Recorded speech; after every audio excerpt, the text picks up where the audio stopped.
Don't put your feet down. The warning was loud and clear, and it needed to be because your instinct would be to do that as quickly as you could. Yeah, I was whitewater rafting on the Ottawa River. Something I had never done before, and so I was filled with that, like that nervous excitement of getting onto that raft and heading on that like adrenaline-pumping joyride down that river. It was certainly going to be a great adventure.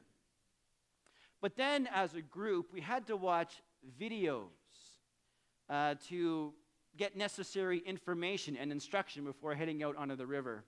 And those videos were full of images that I guess I wasn't prepared for. I wasn't prepared for images of people actually being thrown from the raft and then being left to fight that mighty, violent, churning water.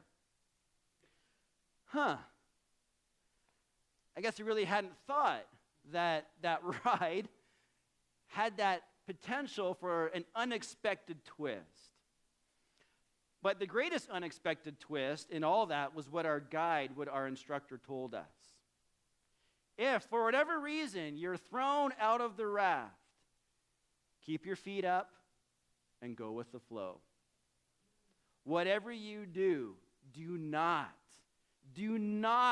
put your feet down, because your instinct is going to be to stop what's happening, to take control. But you've got to fight that instinct, because if you don't, you could die.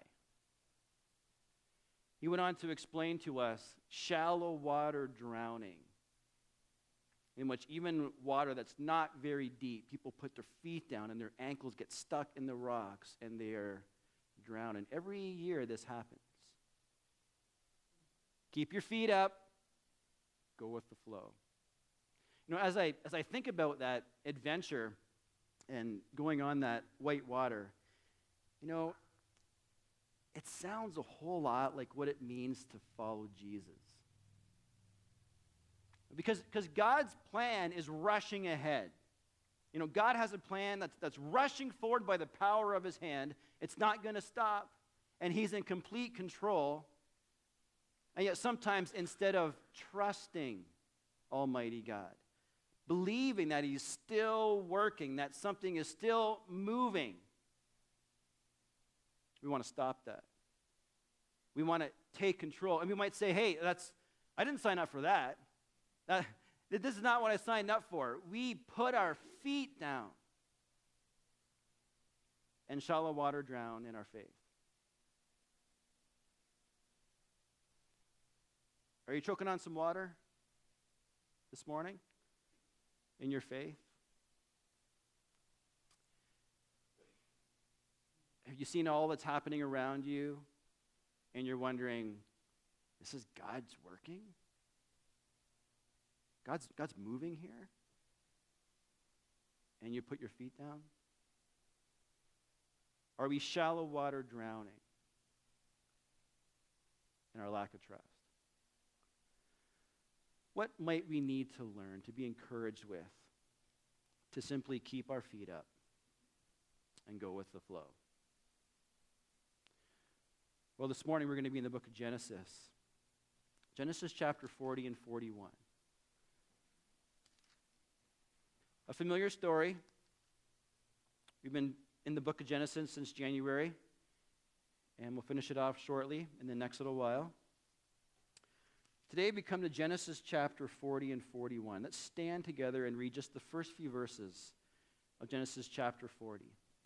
I invite you to follow along if you can. There's a Bible in the chairs in front of you. You can grab one of those and follow the pages on the screen.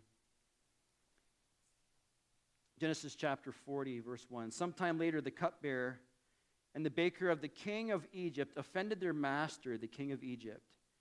Pharaoh was angry with his two officials, the chief cupbearer and the chief baker, and put them in custody in the house of the captain of the guard, in the same prison where Joseph was confined. The captain of the guard assigned them to Joseph, and he attended them. God, today as we come to your word, we are thankful for it. And we know that it's because of life.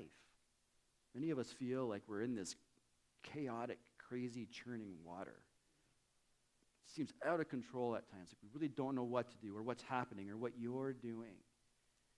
And so I pray that this morning we would be encouraged by a young man who didn't put his feet down, but who was able to understand things about you that we must, so that we, like him, can just keep our feet up, trusting you, and go with the flow of what you're doing.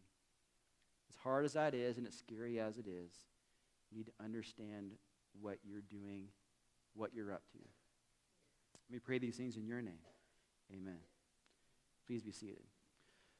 So as we're aware, Joseph's in jail. Okay? And Joseph's in jail unfairly. He didn't deserve to be in jail. There's nothing he did to deserve being in jail. Neither did he do anything to deserve being sold as a slave by his brothers to end him up here. The moving of God in Joseph's life has had its ups and downs. Can we say that? The plan has been turbulent, to say the least. See, this great adventure of life and of following God in Joseph right now, it feels like he's been thrown from the safety of the raft.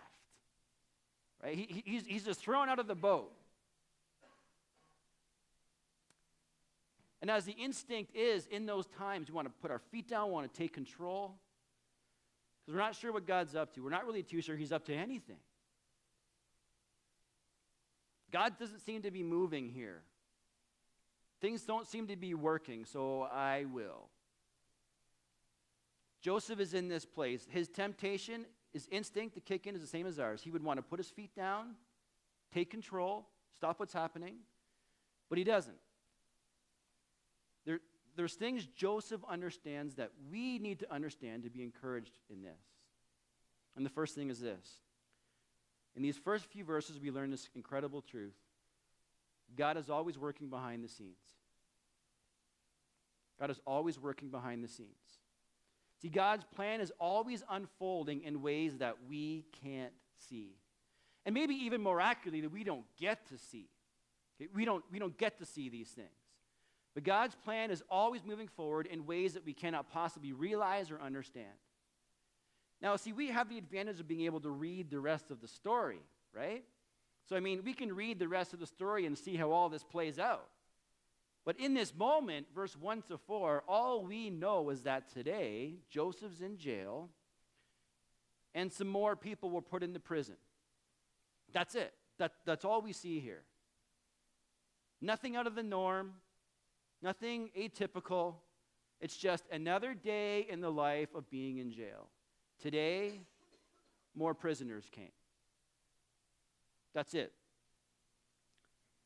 Feels like just another 24 hours of going through that same old routine. Now that routine can feel rough, can't it? Even daily routines can have to feel a little bit grating on us, like a little bit rough, just the same old thing. And so we wonder in that if God's even doing anything. We're going to wake up and do a day just like yesterday. Is God really doing anything? It seems like the same as yesterday. Okay, have you ever felt like that? Like you're going through your days and your weeks, and it feels like it's just the same old. Nothing's changing, nothing's happening. We wonder in those moments if God's really doing anything. We want to put our feet down in situations like that.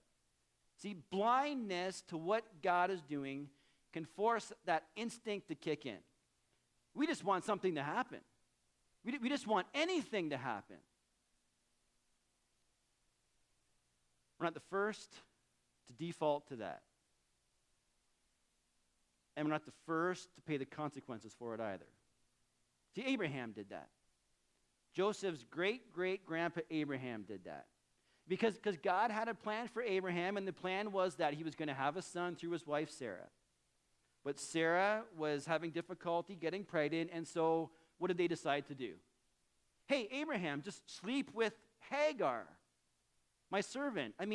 That'll work, because God doesn't seem to be. That'll work.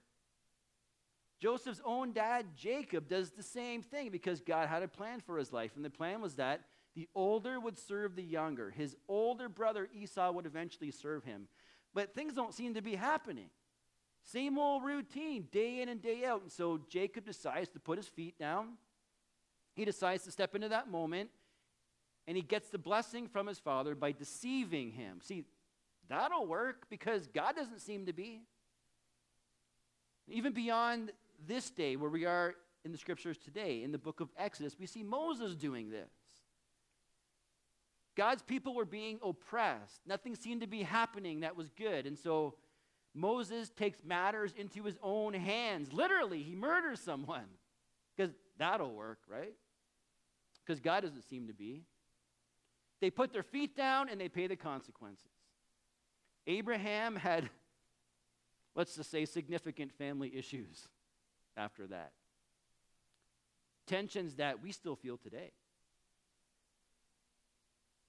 Jacob had to leave home for 20 years. Moses had to wander for 40 years before he was in the place for God to use him. They put their feet down, blind to what God was doing, and they paid the consequence. If they had only known that God's always moving. He's always moving behind the scenes, and so just go with the flow.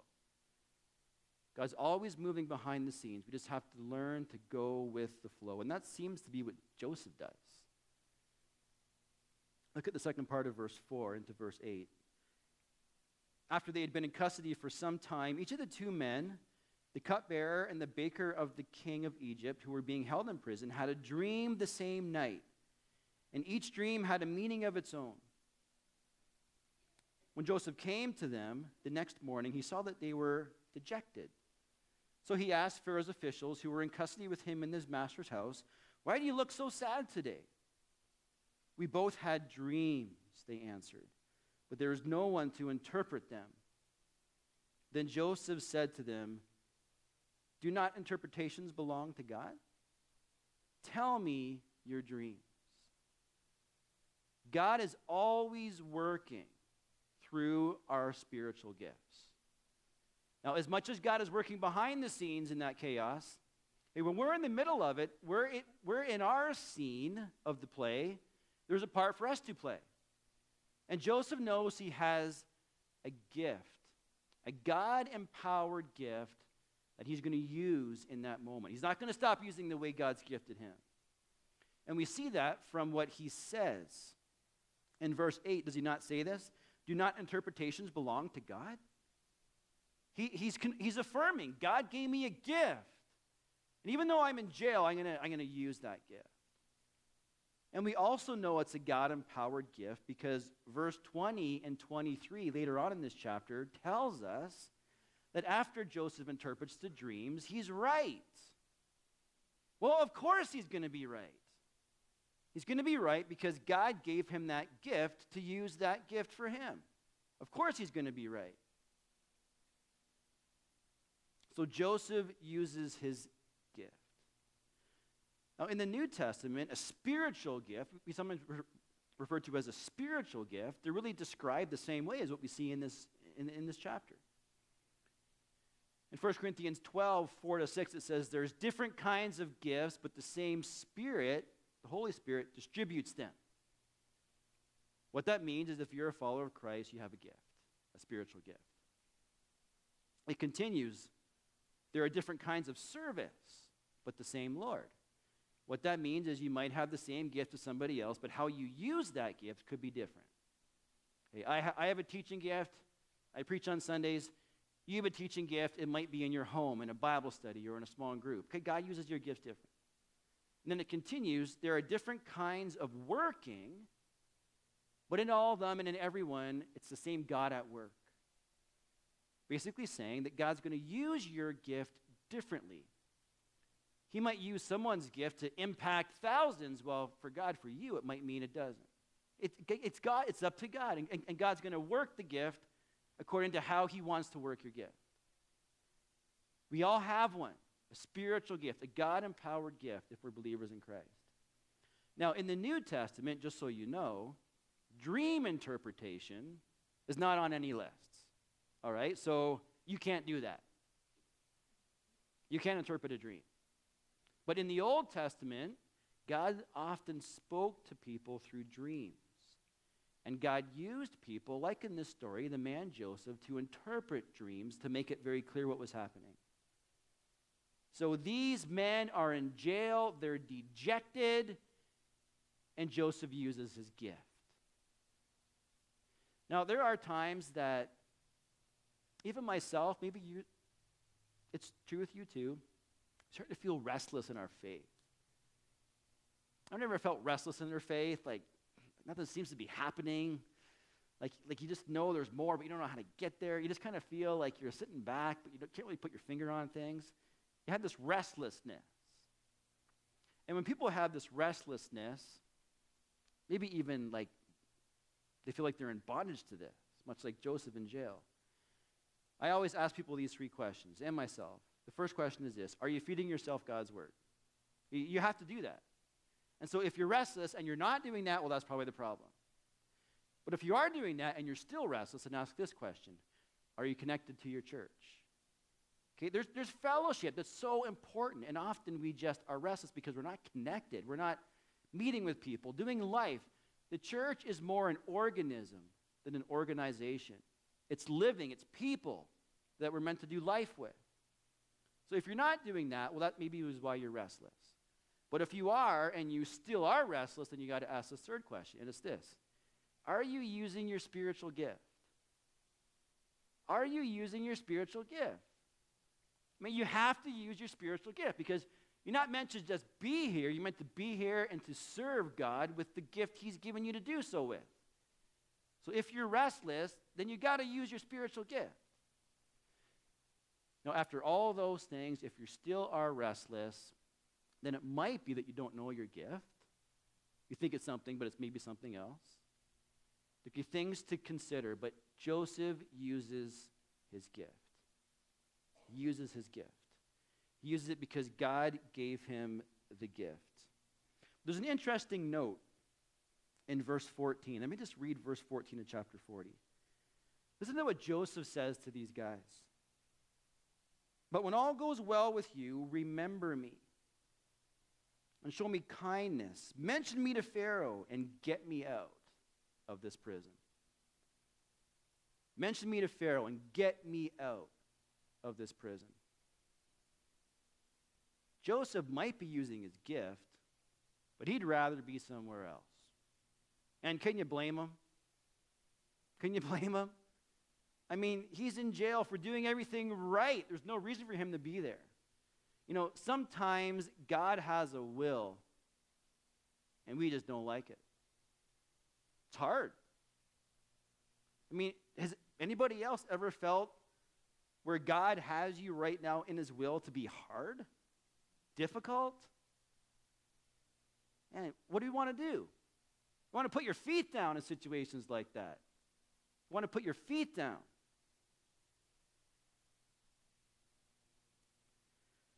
Joseph didn't. Dislike and discomfort in what God is doing can force that instinct to kick in. We just don't like what God's doing. We want to put our feet down in our faith. God doesn't seem to be doing anything. In fact, what Joseph might have said is this: God got me into this, but maybe man can get me out. Maybe that's how I'm going to walk out of here. Maybe people will be quicker to do what God is certainly slow in doing. See, maybe that's going to be the answer. Maybe people will show me a certain favor that I'm still waiting and waiting and waiting for God to show. But look at chapter 40, verse 23. The chief cupbearer, however, did not remember Joseph. He forgot him. Don't ever think that man is going to do something for you that God's not. Yet. God's always moving. Use your spiritual gift wherever you are, like Joseph, and go with the flow. Chapter 41. When 2 full years had passed, Pharaoh had a dream. God is always working in his timing. Pharaoh had a dream. Now, did you pick up on that verse, how many years later this is? This is 2 years later. 2 years later that Joseph has to just be in, rot in jail. Now, you'll take comfort in knowing this, that I've never been in jail before.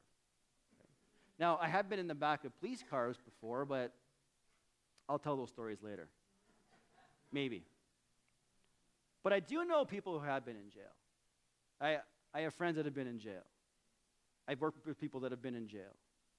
And 2 years in jail feels like a decade. Time stands still in jail.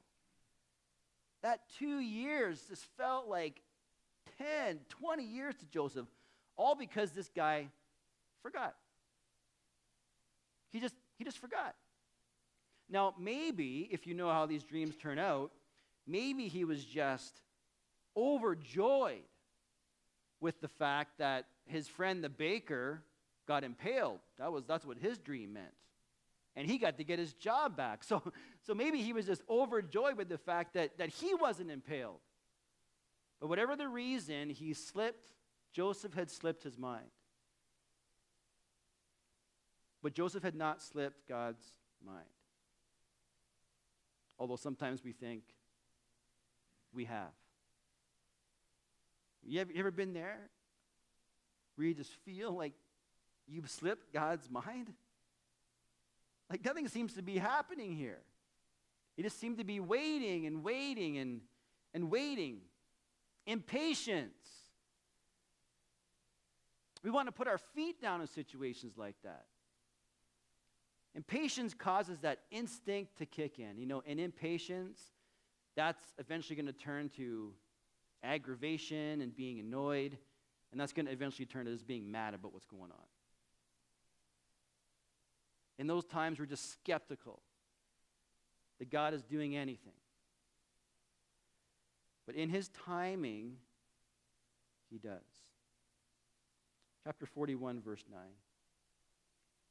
Then the chief cupbearer said to Pharaoh, "Today I'm reminded of my shortcomings. Pharaoh was once angry with his servants, and he imprisoned me and the chief baker in the house of the captain of the guard. Each of us had a dream the same night, and each dream had a meaning of its own.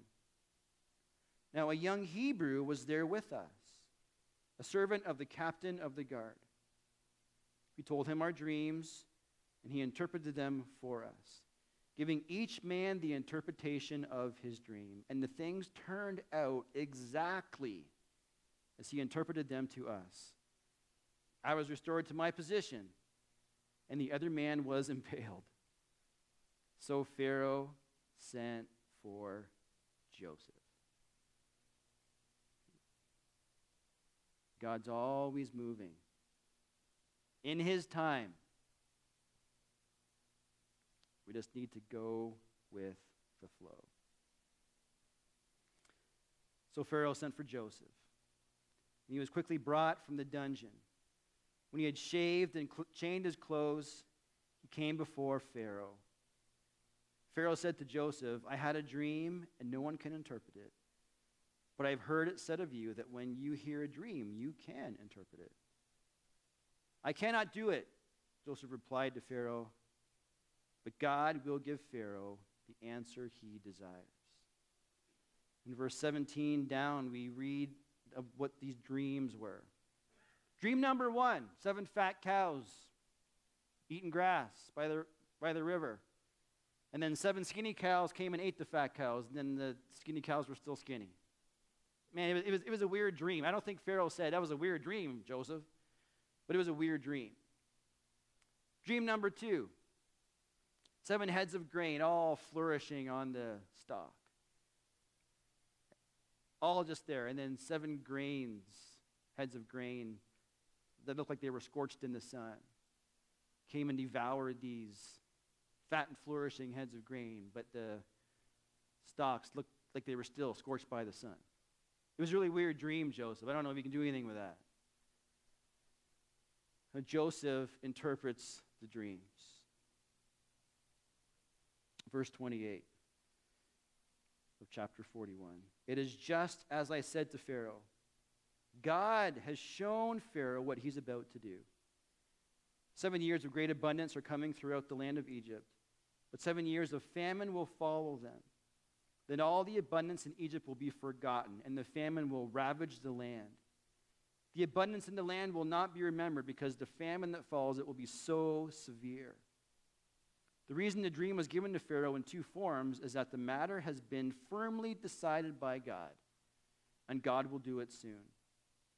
And now let Pharaoh look for a discerning and wise man, and put him in charge of the land of Egypt.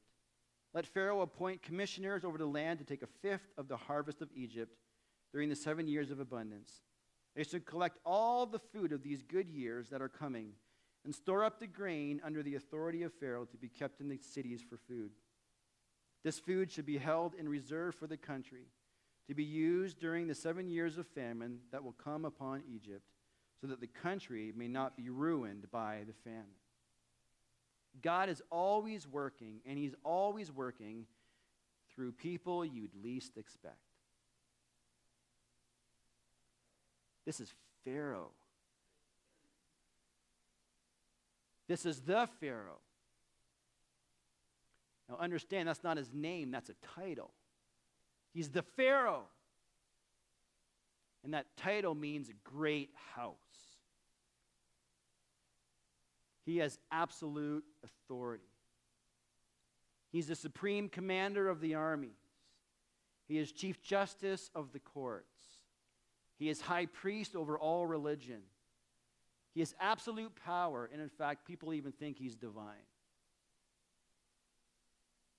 One of the examples that illustrates that to us is that every morning the Pharaoh would perform a ritual called the Rite of the House of the Morning. And every morning Pharaoh would wake up and he'd crack a seal under the statue of the sun god, believing that these prayers will wake up the sun. So imagine this. Pharaoh every morning gets up, cracks the seal, and the sun comes up. That's what people think of Pharaoh.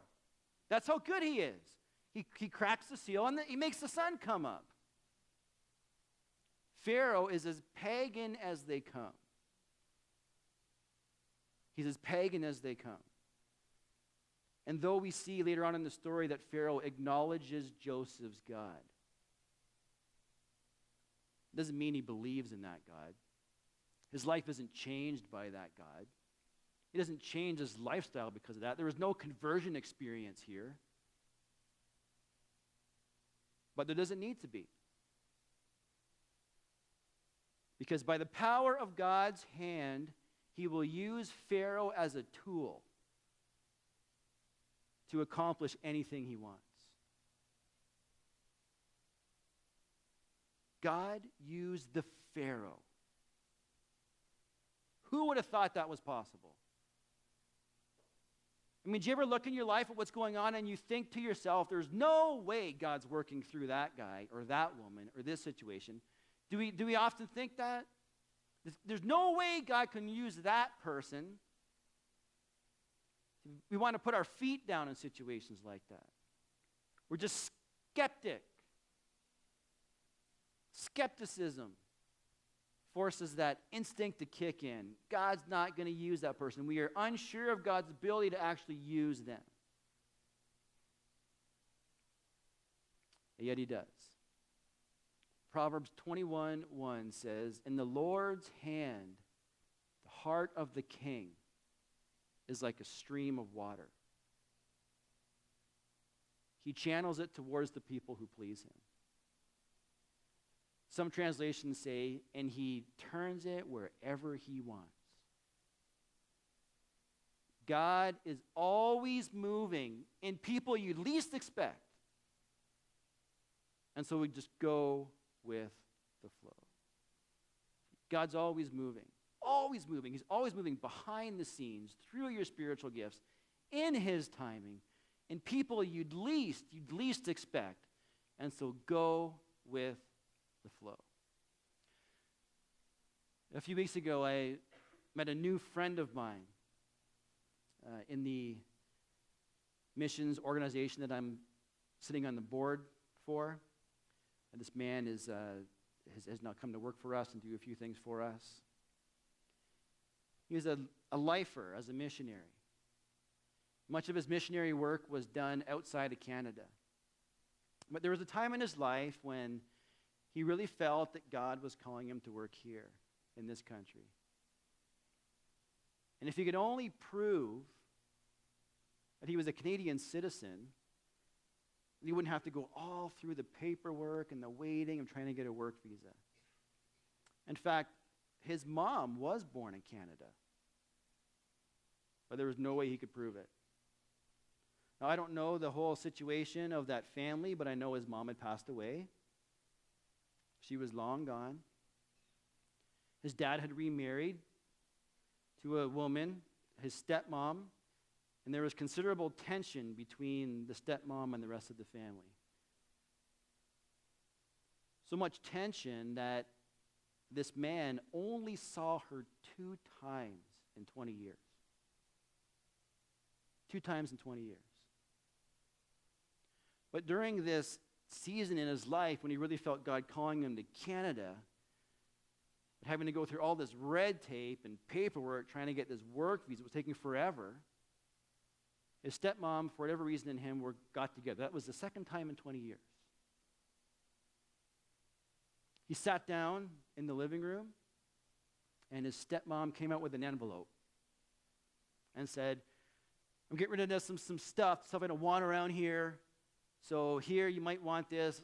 If you don't, just throw it out. It's just stuff that I don't need. I don't want. So he's sitting in the living room with this envelope on his lap. And he opens it and does one of these. And a piece of paper fell out. One piece of paper. It fell on his lap. And he looked at it. And it was his mom's birth certificate. He gave it another shake. And a second piece of paper fell out. It was his mom's death notice that also communicated that she was born in Canada. And the third piece of ID that fell out was his own birth certificate. He had never seen before. In one moment, God had been working behind the scenes. This man was still using his gifts. God was doing things in his timing. He was using people that we'd least expect. And in that moment, all those things happened. He went to the immigration office and he met this officer who he had been working with, and right away, you don't need a work visa. You are a Canadian citizen. And so they walked around to the entrance, and the officer met him there, who had been working for him for all these months, and said, welcome home. God's always moving.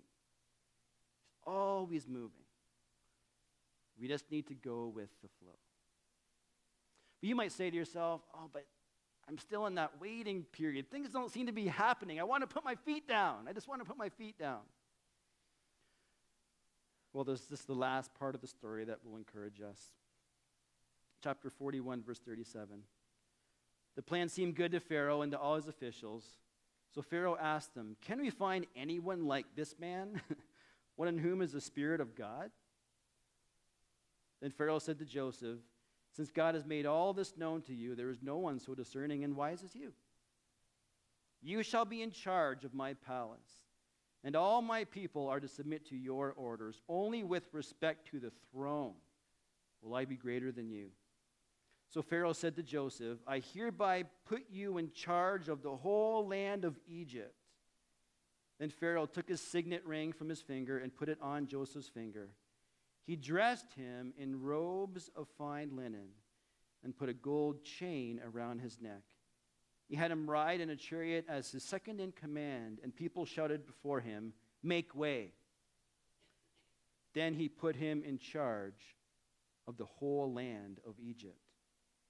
And Pharaoh said to Joseph, "I am Pharaoh, but without your word, no one will lift a hand or foot in all Egypt." God is always working to reward faithfulness. God is always working to reward faithfulness. As rough as the waters have been for Joseph, God's hand had carried him through. Wasn't always fun. Wasn't always fun. But God moved Joseph to a place of incredible, incredible influence.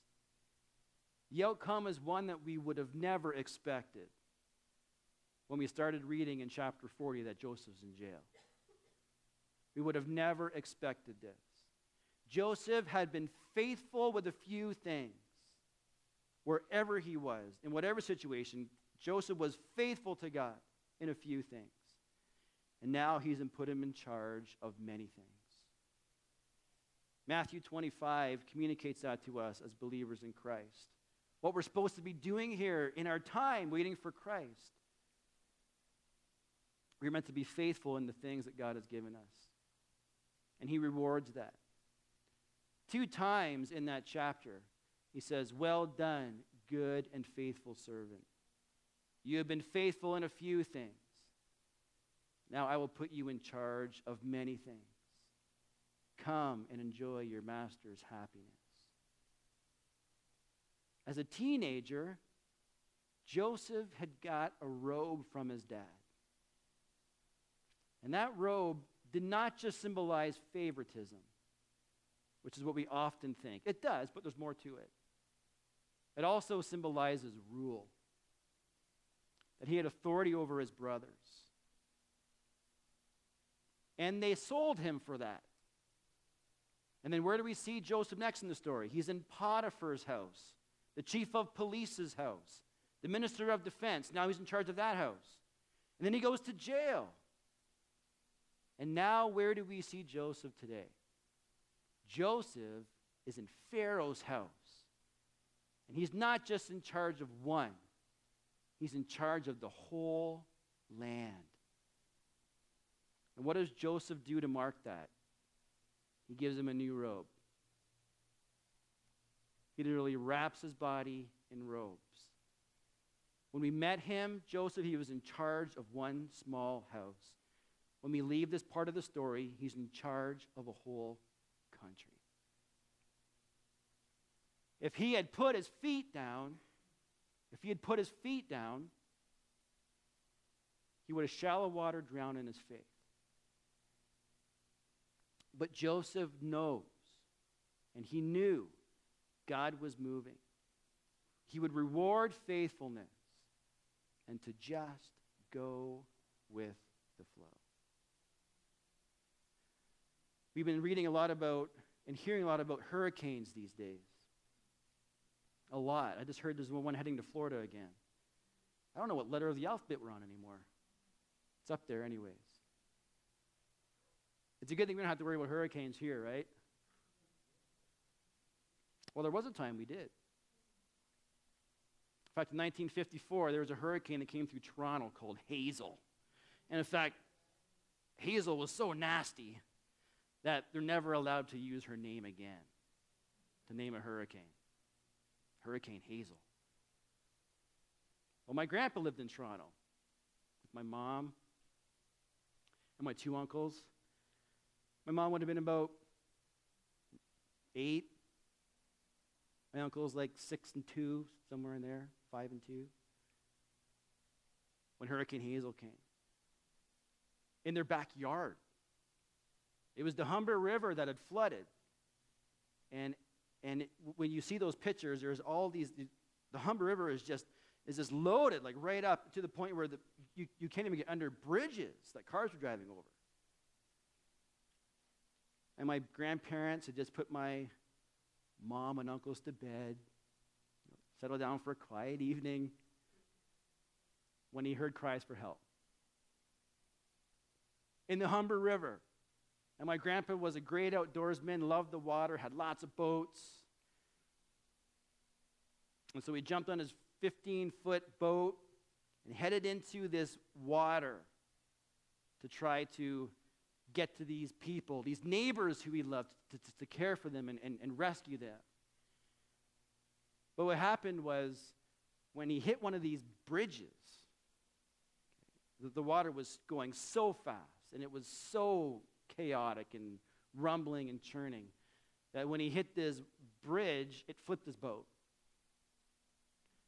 And so he had to go under the bridge and just try to swim. And when I asked Grandpa, "What did you do, Grandpa?" I call him Gramps. "What did you do, Gramps? Man, like, whoa, this is crazy. That's my grandpa. What did you do?" Darren said, "I kicked off my boots and I had a nice swim."